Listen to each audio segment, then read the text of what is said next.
ہمارے معاشرے کی تلخ سچائی یہ ہے کہ اگر اپنی بیٹی خوش ہے تو داماد بہت اچھا ہے اور بیٹا برا ہے کیونکہ وہ بہو کا خیال کرتا ہے۔ جب کوئی تم سے محبت یا شادی کی بات کرے تو اس سے پیسے، گاڑی یا گھر کے متعلق مت پوچھنا، ہمیشہ ساتھ رہنے کے وعدے بھی مت لینا، بلکہ سب سے پہلا سوال یہی کرنا کہ تم میری ذہنی صحت کا خیال رکھ سکتے ہو۔ رچا کر ڈھونگ الفت کا حبس دل میں بجھاتے ہیں، حبس کا نام دنیا نے بدل کر عشق رکھا ہے۔ سانپ کا ڈسا ہوا تڑپ تڑپ کر مرتا ہے مگر انسان کا ڈسا ہوا مرنے تک تڑپتا ہے۔ رشتے ایک دوسرے کا خیال کرنے کے لیے ہوتے ہیں، ایک دوسرے کو استعمال کرنے کے لیے نہیں۔ کچھ لوگ محبت کے لیے بنے ہی نہیں ہوتے، بس 2-4 دن کسی کو اچھے لگتے ہیں مگر محبت ان کے مقدر میں نہیں ہوتی۔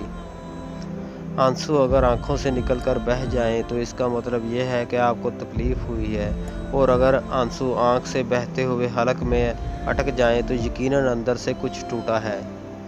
خلوص ایسی چیز ہے جو بڑی جلدی لوگوں کی اصلیت آپ کے سامنے کھول دیتا ہے، بے شک تجربہ کر کے دیکھ لیں۔ اچھی سوچ اور اچھی نیت والوں کو سکون ڈھونڈنا نہیں پڑتا، ان کے دل ہمیشہ نکھری ہوئی صبح کی طرح روشن ہوتے ہیں۔ مرد سب کچھ اپنے لیے نہیں کماتا، عورت سب کچھ اپنے لیے نہیں پکاتی، خوشیاں تقسیم کرنا ہی اصل خوشیوں کا سبب ہے۔ مرد میں پہلے جنسی خواہش پیدا ہوتی ہے اور پھر محبت، لیکن عورت میں پہلے محبت پیدا ہوتی ہے اور بعد میں جنسی خواہش۔ اگر عورت کسی مرد کو مفت میں اپنا جسم فراہم کر دے تو مرد اسے محبت کا نام دیتا ہے، اور اگر عورت اسی جسم کے پیسے وصول کرے تو فحاشہ کہلاتی ہے۔ جب چاقو، خنجر، تیر اور تلوار آپس میں پوچھتے ہیں کہ کون گہرا زخم دیتا ہے تو الفاظ پیچھے بیٹھ کر مسکراتے ہیں۔ سچے انسان کا جھوٹ کسی خاص مقصد کے لیے ہو سکتا ہے، جھوٹے انسان کا سچ صرف آگ لگانے کے لیے ہوتا ہے۔ اپنے نفس کی ہمیشہ حفاظت کرتے رہو کیونکہ اس نے نمرود کو بھی تباہ کر دیا۔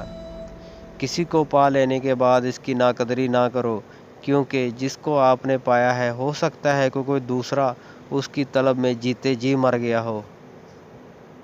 خوشی اور دکھ میں یہ فرق ہے کہ خوشی کو مڑ کے دیکھو تو دوبارہ نہیں ملے گی، جبکہ دکھ آپ کو ہمیشہ وہاں کھڑا ملے گا۔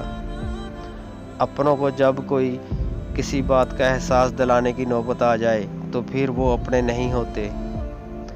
گھڑی چاہے مہنگی ہو یا سستی، وہ وقت ہی بتائے گی جو آپ پر بیت رہا ہوگا۔ ایسی شادی شدہ عورت جو لالچی ہو، جس کو پیسوں کی حوث ہو، وہ اس شخص مرد کے لیے اپنے شوہر کو بھی چھوڑ دے۔